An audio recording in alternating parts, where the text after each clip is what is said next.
Hello everybody, my name is Bill Skog. I'm going to be doing a presentation for AMGT 360 Automotive Culture on Marketing the Car, a history of famous ad campaigns. I'm going to start off by showing you a very popular ad of one of the very first automobile ad. It appeared in Scientific American newspaper in 1898.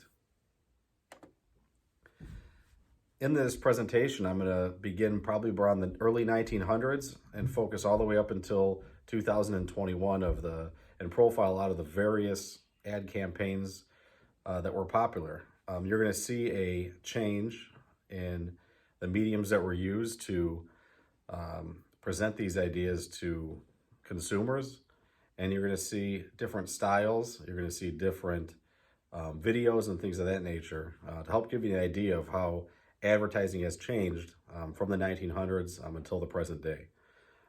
Early automobile ads were very straightforward. They profiled the functionality of the vehicles and were often just printed in black and white and in normal newspapers. In the early days, automobiles were pretty expensive for the time. Generally speaking, only the wealthy could afford these vehicles. Therefore, the ads were geared towards those people. Many of these ads included a chauffeur in some of the pictures and gatherings at upper-class parties.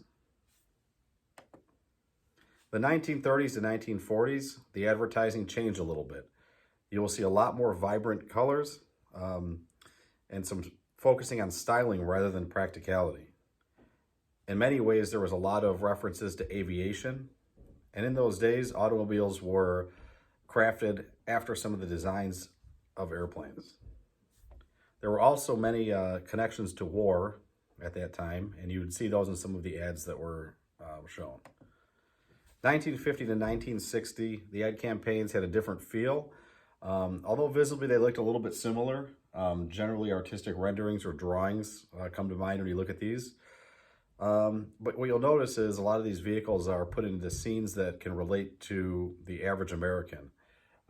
Here you will see a 57 Chevy parked in a driveway. You'll see a common reference, the dog. Sometimes the milkman might be in the picture, but definitely these vehicles are put in a suburban setting. And that seemed to be a pretty common trend for many of the manufacturers back in that day. Here's some more examples of some 50s advertising. Again, you'll see a suburban type of backdrop, the dog, the milkman in the picture. Again, trying to relate to the average everyday person. 1960 to 1970 was a little bit different as far as the ad campaigns go. They highlighted the vehicle's performance, profiled the vehicle's aggressive styling.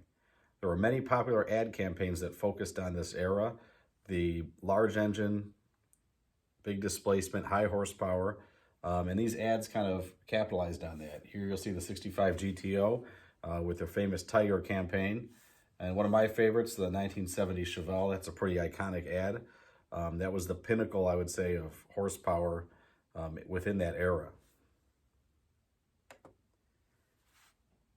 Also in the 60s, there was something that was totally opposite of the muscle car era. You had the Volkswagen campaigns, specifically the Volkswagen Bug.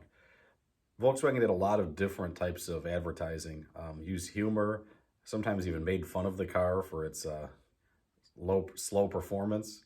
In this one, you'll see Wilt Chamberlain, trying to get into a car that he can probably barely squeeze into. Volkswagen did change the way advertising was done from that point forward, and you'll still see till this day many manufacturers using those types of advertising techniques. 1970 to 1980 was definitely when the muscle car era came to an end. Due to government mandates, the high horsepower, big displacement engines started to go away. Emission devices were installed on many of these vehicles, thus really hurting performance. Also that with the oil crisis, people were demanding high miles per gallon, smaller cars, more fuel efficient vehicles. But in these advertisements, you will see the 1975 Datsun, they're offering 39 miles per gallon in their advertisement. In the middle, also safety was a pretty important feature, thing that people wanted to have in their vehicles. So the 1975 Volvo definitely capitalized on that need. 1980 to 1990 was a different year, was a different decade. The economy was definitely thriving. The stock market was doing well, and the advertisements reflected that. Luxury vehicle ads were popular due to the thriving economy. European luxury vehicles and exotic sports cars were extremely desirable. Exotic sports cars were often featured in movies and on television. Manufacturers used product placement kind of to generate buzz and increase sales. Another iconic, this is the Don Johnson Ferrari in Miami Vice. And that was a pretty constant trend back there in the 80s to profile these types of vehicles. Here's an image of the DeLorean, another popular vehicle, although not many people own them. Jeep was also pretty popular. They had some pretty fuel-efficient vehicles, and people kind of wanted to live that type of lifestyle. They would see these on TV and kind of wanted to emulate that. 1990 to 2000, lots of commercial advertising, magazine articles, things such as Road and Track, Car and Driver were very popular where people got their information. But something also happened in the 90s. We started to see, not that it didn't happen in the 80s, but we saw some pretty interesting commercials. This is a very popular one. This was kind of when the Japanese manufacturers kind of entered the American luxury segment. This was the Lexus LS400 in 1990. A pretty popular and iconic commercial, and it really helped launch the brand for their luxury vehicles.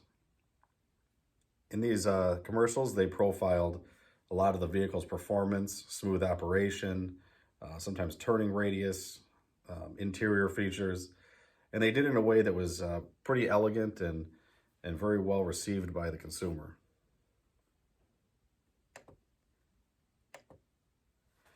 (2000) till the current day, advertising definitely changed.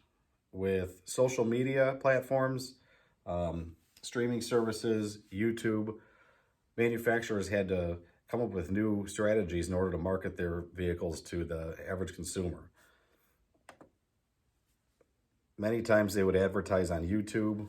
Here's an example of a YouTube advertisement for the 2023 Corvette.